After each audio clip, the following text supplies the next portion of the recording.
Well, it looks like Tony Stark's vision finally came true. There is a shield around the world. Quite literally.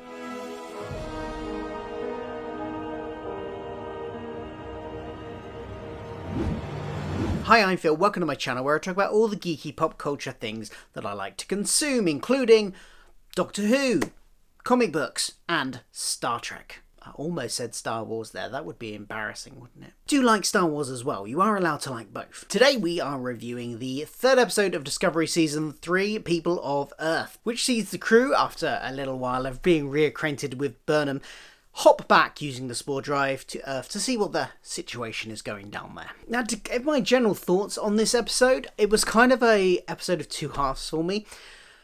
I really didn't rate the first half of this episode.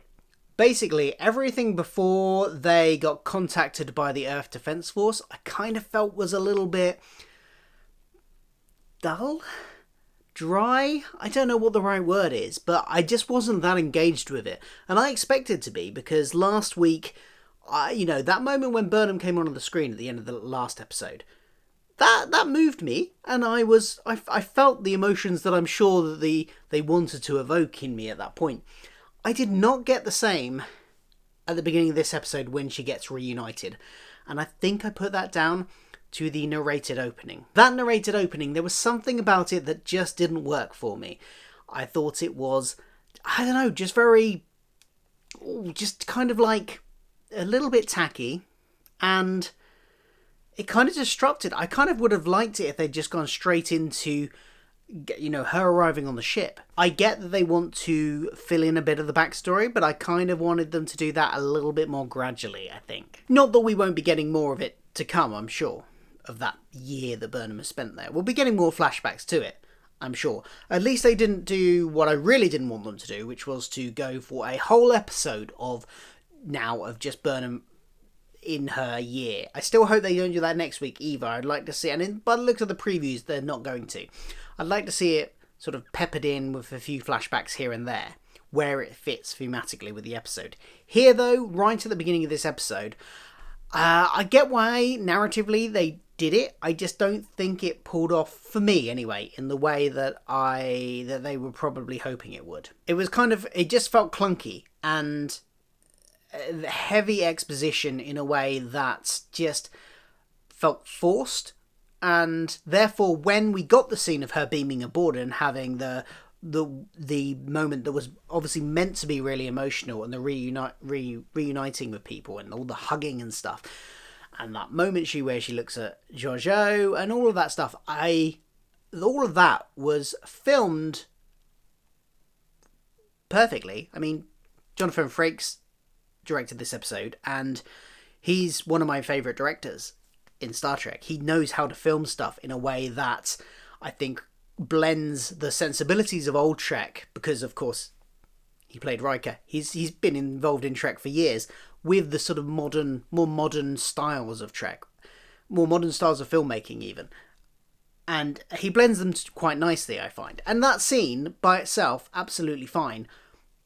But I think it got dulled. The emotion of it got dulled for me by that opening narration bit and all the flashbacks. So this whole first bit, before the plot really kicks in with the Earth Defense people coming aboard when they get there, that whole first section kind of felt a bit just kind of empty, clunky and empty, and not that there weren't some nice little interactions in it. Like, I really liked, I'm hopping about between likes and dislikes this week, but one of the things I really liked was Saru, and the conversation about him being captain, and him, now officially being the captain of the ship, of the Discovery. He's been acting captain, he's, been a commander, but there was always that kind of thing there that they would have, decide between them, between him and Burnham, who would be captain once they got to the future and sorted everything out. And there's a really nice scene between the two of them on the bridge where Stamets actually goes, "So what are we doing?" And he doesn't really know who to look to for orders between the two of them. And Saru is like, "Yes, we better have a conversation." And straight away she's, "No, you're the captain." And absolutely the right decision, because he has proved again and again throughout the series, right from back in towards the end of season 1, that he is captain material, much more so than Burnham is, I think.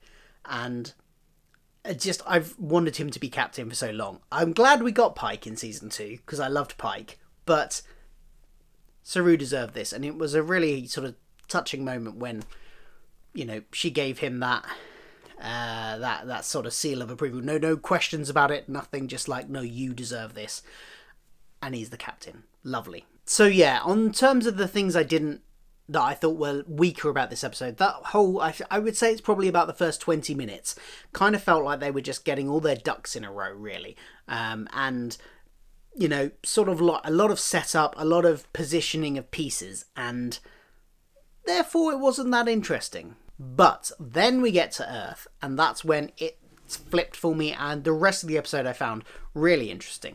And so it kind of balances out into an okay episode overall, but I wouldn't say it's one of my favourites. So in terms of the things I really liked about the episode, the chemistry between Book and Michael is really good. Those two actors play off each other really well, and I'm looking forward to seeing more of those. There is definitely a budding romance in there. You can tell the chemistry is there. And clearly they're making out that they have not done anything. They have not progressed their relationship past friendship in the last year. But I'm pretty sure we're going to see that at some point. Looking forward to when we do, and I'm looking forward to them having more screen time together as well. Burnham as well, you know, she says to the crew, I've changed. And I think we can see that in her portrayal straight away in this episode. She's very different, much more relaxed than she had been in previous episodes. And that time jump, I think, helps with that. Because, I mean, some people might argue that we were robbed of seeing the development of her from the sort of more stoic, kind of Vulcan-raised personality to what she's like now. But I think we're going to get some of that in the flashbacks, I think. That teasing of how she's adapted to the world she's living in now. She's had to change both her outlook on life, and that has, you know, and what she's willing to do, and that how that has a knock-on effect of just her general persona. I think we're probably going to get a less monosyllabic Michael in this season. In fact, there's a nice line when Book and her are on the shuttle, on his ship, taking doing their plan to trick what was his name? To trick Wen with the dilithium, that Book says, I love it when you do that monosyllabic thing. And so she clearly has it in reserve for when she needs to use it and be all serious, but she's clearly also loosened up as a person, and hopefully then that will make her more interesting to watch. Because although Trek has a whole history of very sort of stoic type characters, right from, you know, Vulcan linked ones, especially like Spock and Tuvok and stuff, and I think they can work in an ensemble. But when you're focusing a series on a character so much as Discovery focuses on Burnham, it grates a little bit too much, because you're spending so much time with someone that's like that.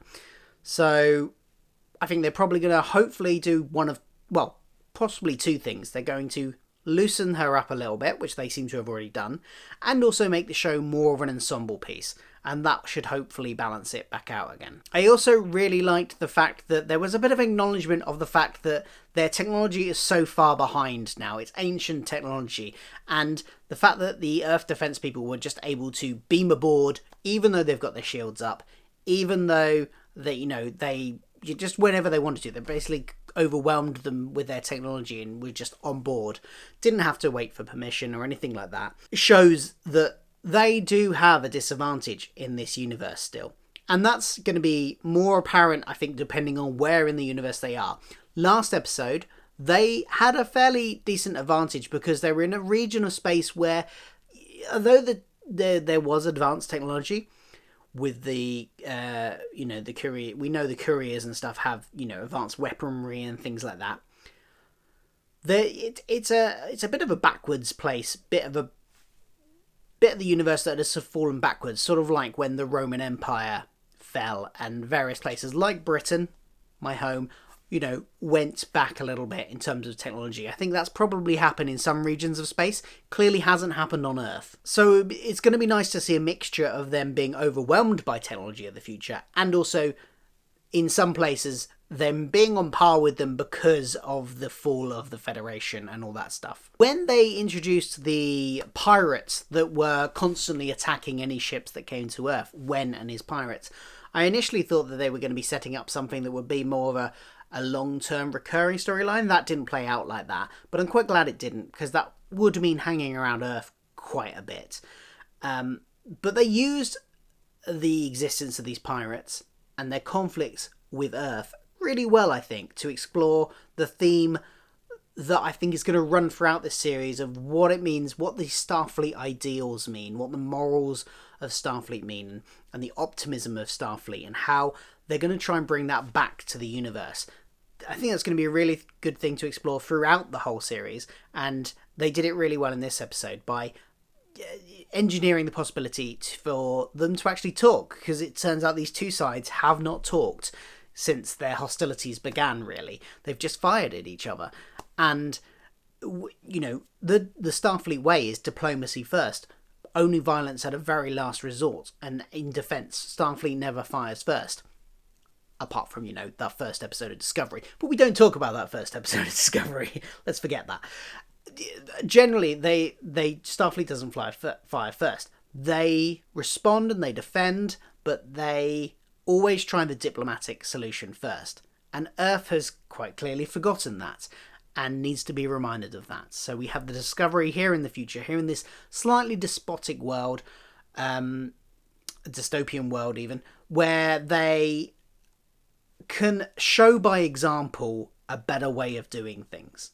And they do. They engineer it so that the two sides have to talk. And it turns out that the alien that we thought was attacking them was actually a human from Titan, which is that a Jupiter moon? I forget. It's one of the moons of one of the solar system. I think it might be Jupiter. Anyway, that have just sort of been forgotten about. That, seeded away from Earth 100 years ago and have had a few disasters since and are suffering.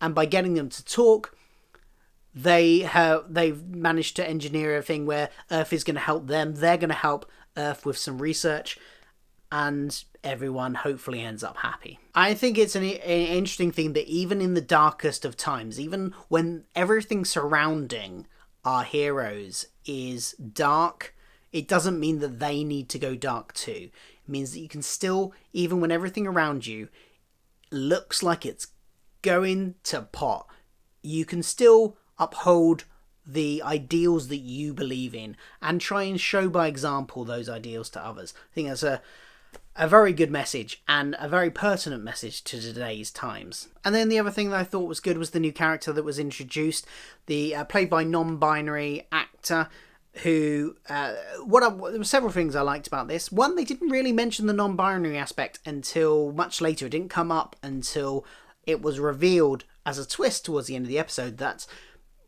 this character was a host for a symbiont, a human host for a Trill symbiont, not a Trill host for a Trill symbiont. So that's an interesting take. I don't know if that's happened before. Have Trill symbionts ever gone into another species other than Trills? I think there was an episode of TNG where something like that happened, wasn't there? But I can't remember it off the top of my head what happened. So that's interesting because sets up this mystery and she's got these memories of this admiral that they'd received a message from that had been sent out 12 years before that might give them a clue on where to find the rest of Starfleet and the Federation. But she can't access those memories, possibly maybe because she's not Trill and therefore the link with the symbiont isn't as strong as it would be with a Trill, possibly. So there's this whole mystery. There's something that's going to be a story arc, clearly. I hope they don't wrap it up too quickly, but I think that's an interesting thread to go down. I like the fact that they didn't really, up until it was revealed that she had this Trill symbiont, there wasn't really much in the way of referencing the sort of non-binary nature of the character. That she was just, or he, I'm not sure which pronouns they use, but they were just there, and And I think that's a good way of introducing the character. It will obviously be relevant, especially with the Trill stuff later on, but it'll be interesting to see where they go with it. And I think they had a good rapport with Stamets as well. I like the way they kind of like started off with Stamets being very condescending, especially about their age.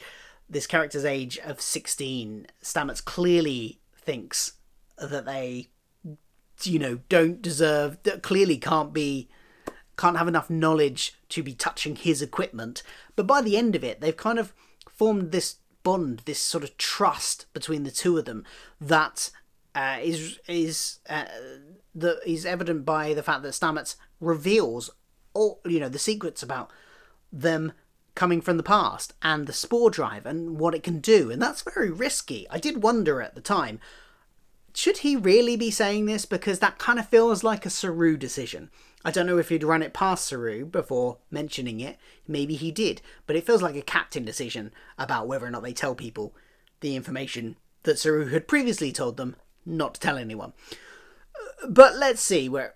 Let's give him the benefit of the doubt and say he ran it by Saru first. It was a nice moment between the two characters anyway. And that trust is then reciprocated by the new character revealing their Trill nature and the symbiont and things. Trust actually was a bit of a theme throughout the episode, because obviously you've also got Saru and Michael. There was a lot of trust in that relationship as well. Her, trusting him to be the captain, not even like for a second contemplating her taking it instead, when that was an option that she could have at least put on the table. She chose not to. But then, that was explored about whether or not he can trust her because of how long she's been away from the Starfleet life and how she's had to adapt. We talked about her adapting earlier, but does that compromise her in any way? Certainly Georgiou thinks so, because she was, and I think she's going to try, we're going to have a sort of like an angel and a devil on Michael's shoulders here with Saru and Georgiou. Georgiou's going to try and push her one way into